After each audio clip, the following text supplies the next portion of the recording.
rekan-rekan sekalian. Oke, eh, lalu mungkin bertanya-tanya ini apa gitu kan, barang-barang yang ada di depan saya ini. Oke, barang-barang ini semua adalah sebenarnya barang-barang dari rekan-rekan saya, tim saya atau grup saya yang ada di Indonesia, yang dia sudah mengembangkan Pingo, dan akhirnya dia karena di Indonesia belum launching, dia menggunakan alamat leadernya yang di Malaysia. Nah, saya ingin memberikan gambaran juga ke teman-teman yang bertanya-tanya, gimana Indonesia kan belum launching, Indonesia belum ada peresmian, kita mau mengembangkan bisnisnya bisa apa enggak, gimana caranya, pembayarannya, barangnya sampai gimana. Nah, salah satunya ini Bapak Ibu sekalian. Jadi barang-barang ini adalah barang-barang kepunyaan dari PS saya yang ada di Indonesia. Jadi mereka menggunakan alamat saya di Malaysia, dan saya yang bertugas nanti untuk menyampaikan ke Indonesia. Belum saya sampaikan karena masih lockdown di Malaysia ya. Jadi penghantaran bis, pesawat juga belum ada yang keluar gitu kan. Sehingga saya masih menunggu proses lockdown ini berakhir. Nanti setelah lockdown insya Allah akan saya kirimkan barang-barang ini. Banyak banget ya barang-barang yang sudah datang ke rumah saya, dan mudah-mudahan nanti akan segera saya sampaikan. Jadi salah satunya demikian. Kepada teman-teman di Indonesia yang ingin bergabung dengan bisnis Pingo ini, jangan ditunggu-tunggu lagi. Dari mulai sekarang, ketika belum launching, kita sudah bisa ikut untuk mengembangkan bisnisnya.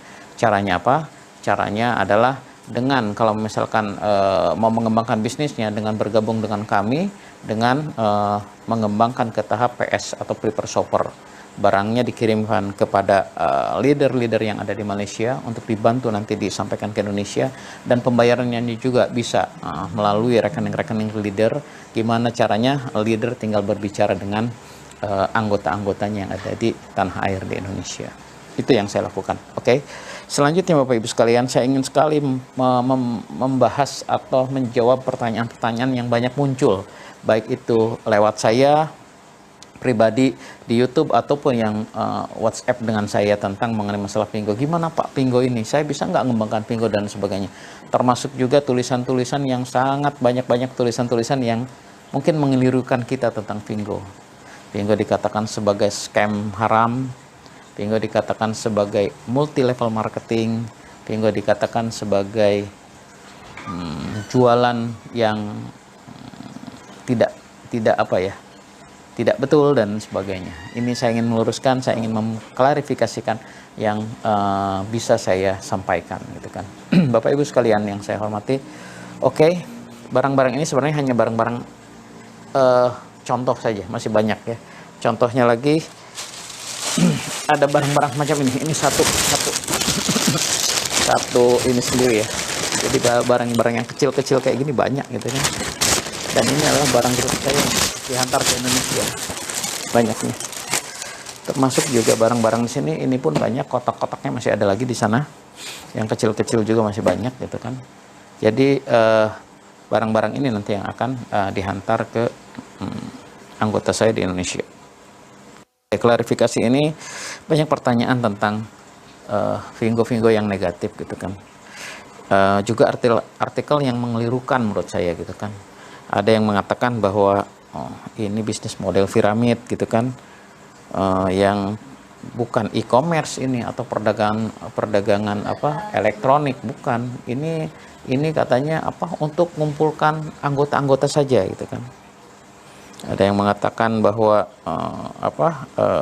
tidak nasionalis gitu kan, harganya yang melipat gandakan dan sebagainya gitu kan.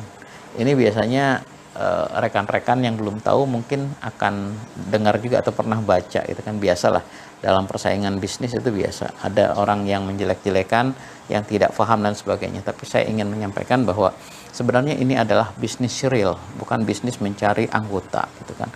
Bisnis real di mana kita sama seperti Shopee dan Lazada, di mana dan Bukalapak dan sebagainya, kita membeli barangnya akan sampai, barangnya akan dikirim ke kita gitu kan. Hanya masalahnya apa? Masalahnya di Indonesia belum launching, sehingga memang untuk pembelian belum ada. Tapi kita bisa mengembangkan bisnisnya. Nah ini kadang-kadang yang disalahartikan. Ketika kita ingin ikut bisnisnya, ingin jadi member, ingin mempunyai link di mana kita bergabung dan membeli barang-barang top up gitu ya untuk ke PS ini, yang dikatakan bahwa gabung membernya dengan membayar, padahal tidak gitu kan. Membernya adalah gratis. Dan apabila sama seperti yang lain, Shopee dan Lazada ketika belanja memang tidak ada bayaran lain-lain, tidak ada apa namanya kita membayar barang itu, tidak itu kan, atau tidak menjadi member itu berbayar, tidak, gratis. Hanya ketika kita ingin ikut bisnisnya, nah ada caranya ini mungkin yang melainkan dengan yang lain. Kalau yang lain tidak ada bisnisnya, dia hanya membeli barang saja, ini tidak memberikan kesempatan kepada anggotanya, kepada apa namanya customernya untuk dia ikut bisnis ini. Beda dengan yang lain.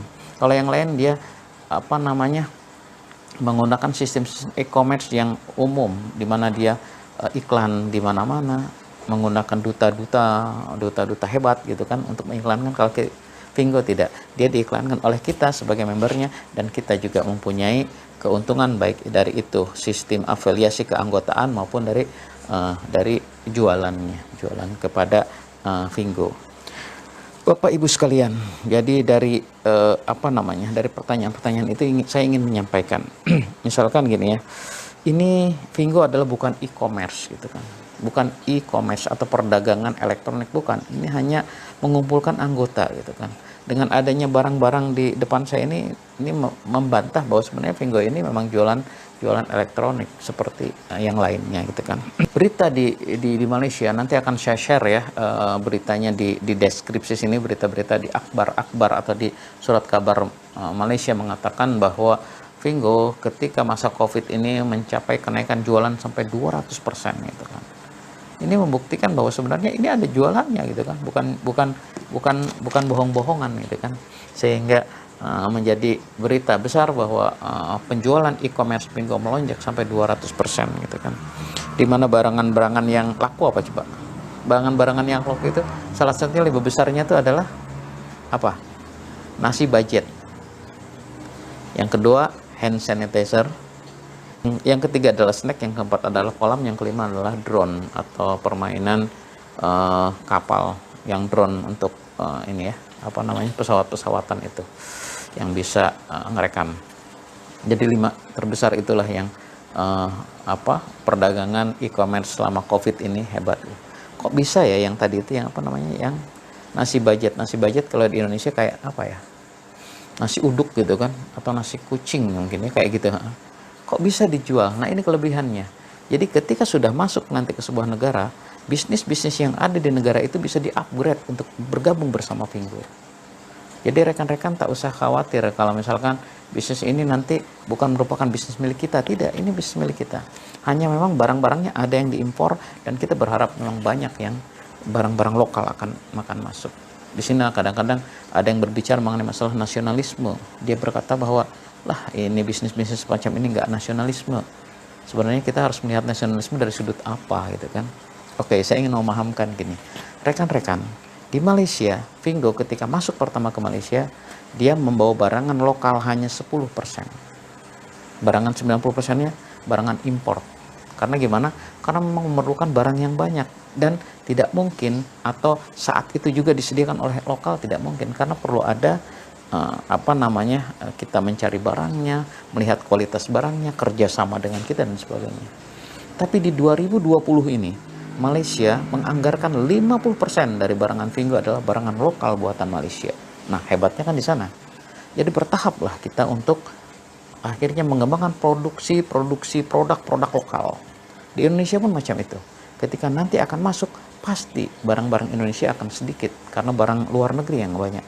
Tapi kita harus punya, di sini peran pemerintah sebenarnya, harus punya komitmen untuk menggerakkan potensi-potensi produksi Indonesia untuk masuk ke pasar e-commerce ini, baik itu e-commerce Fingo maupun yang lainnya. Dan setiap tahun akan berkembanglah nanti produk-produk yang masuk ke dalam e-commerce ini. Ini tugas pemerintah sebenarnya, bagaimana e-commerce yang sudah ada ini bisa membawa perkembangan kepada produk-produk Indonesia atau dalam negeri. Kalau berbicara mengenai masalah nasionalisme dalam ekonomi, sebenarnya tugas terbesar itu kita harapkan kepada pemerintah untuk betul-betul bagaimana gitu kan, menjadikan barang-barang dalam negeri itu menjadi tuan rumah di negaranya sendiri.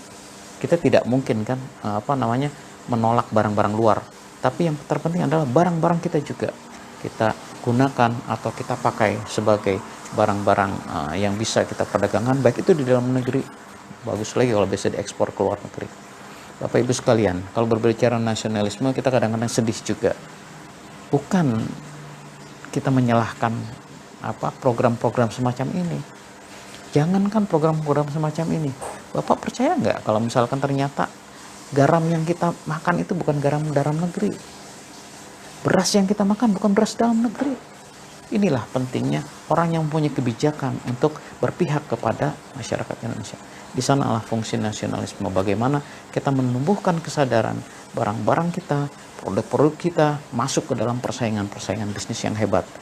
Ini tugas daripada pemerintah dan dibantu oleh kita-kita sebenarnya, insya Allah ya. Jadi kalau menyalahkan kepada kepada e-commerce, sebenarnya kita kayak menepuk air di dulang, terpercik muka sendiri gitu kan, karena ketidakpahaman kita. Jadi paham ya mengenai masalah nasionalisme dalam berbisnis itu, bagaimana kita bisa menempatkan itu secara tepat.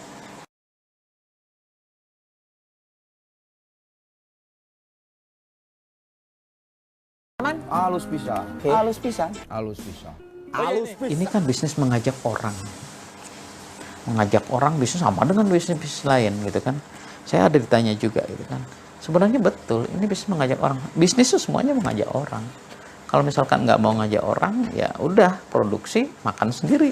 Nah, ketika kita mau produksi, jelas ngajak orang, jelas meminta orang untuk membeli produk kita.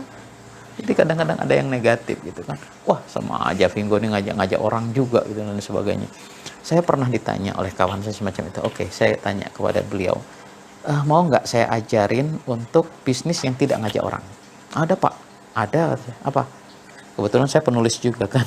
Jadi salah satu buku yang saya tulis gitu kan, beberapa termasuk Keindahan Rasulullah, bukan saya tulis tapi saya susun gitu kan. Dan juga buku-buku yang lainnya saya bilang, nulis buku. Mau nggak nulis buku dengan saya? Saya ajarin cara nulis buku. Ada lain lagi, apa Pak? Buat YouTube, kayak gini, buat YouTube juga. Akan saya ajarin itu nggak usah cari orang, kita buat YouTube aja. Tapi pada dasarnya nulis buku dan buat YouTube juga sama. Ngajak orang juga. Ngajak orang untuk nonton kalau di YouTube. Kalau nulis buku, ngajak orang untuk membeli buku kita. Jadi sebenarnya salah orang-orang yang mengatakan bahwa kenapa bisnis ini ngajak orang gitu kan. Dan sebagainya. Jadi paham ya Bapak Ibu sekalian. Memang kadang-kadang kalau yang sudah namanya negatif, ya dia akan berpikir negatif. Tapi mudah-mudahan dengan apa-apa yang melontarkan kepada kita, ini menjadi pupuk buat kita untuk kita semakin maju, semakin hebat ke hadapan, insya Allah ya. Jadi yang lainnya juga, misalkan tentang perbandingan harga. Banyak yang mengatakan bahwa Vingo harganya mahal dengan yang lainnya. Saya ingin mengatakan, kita hukum pasar sajalah gitu kan. Hukum pasar itu, tidak semua satu produk itu harganya murah. Tidak semua satu produk atau satu tempat itu harganya mahal. Coba bandingkan. Kalau di satu tempat, misalkan di toko A dengan toko B gitu kan di Indonesia, ada yang meyakinkankah bahwa toko A atau pasar A itu lebih murah dibanding pasar B? Enggak juga. Kadang-kadang pasar B ada yang murah, pasar B ada yang mahal. Pasar A ada yang mahal, ada yang murah. Sama juga dengan Vingo. Vingo ada yang barang-barang yang murah dan ada barang-barang yang juga mungkin lebih mahal daripada tempat lain. Tinggal kita memilih lah. Hanya di Vingo ada sistem bisnis yang hebat. Tapi kalau kita mau jujur, dengan di Vingo ini ada potongan-potongan ketika kita sudah upgrade ikut bisnisnya, potongan 10%. Lepas itu potongan kita dapat bonus keuntungan dari kawan-kawan kita ketika kita membeli sampai 15%. Sangat menguntungkan sekali sebenarnya ketika kita bergabung dengan Vingo ini.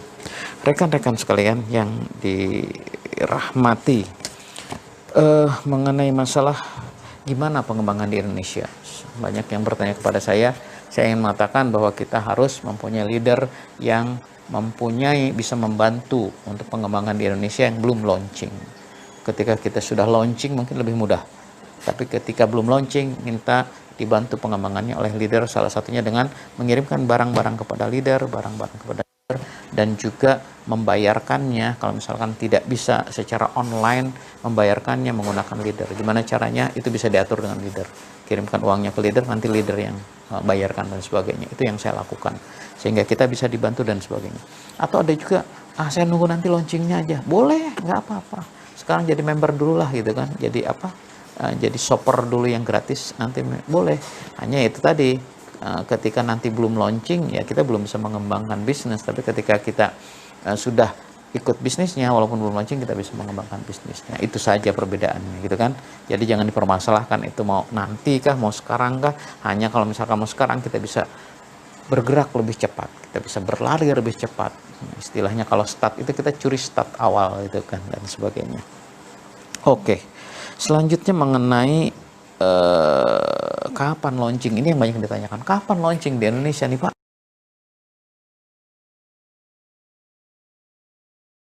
Aduh, greget nih kawan-kawan nih. Ada teman saya tuh, aduh saya udah nggak sabar nih pengen launching di Indonesia dan sebagainya. Mungkin banyak pertanyaan semacam itu ya. Karena apa? Lihat barang-barangnya, kok kita belum bisa beli dan sebagainya. Sabar. Yang sabar itu insya Allah akan berjaya itu kan. Jadi gini, sebenarnya Vingo sudah menyiapkan untuk launching di Indonesia pada awalnya adalah awal tahun 2020.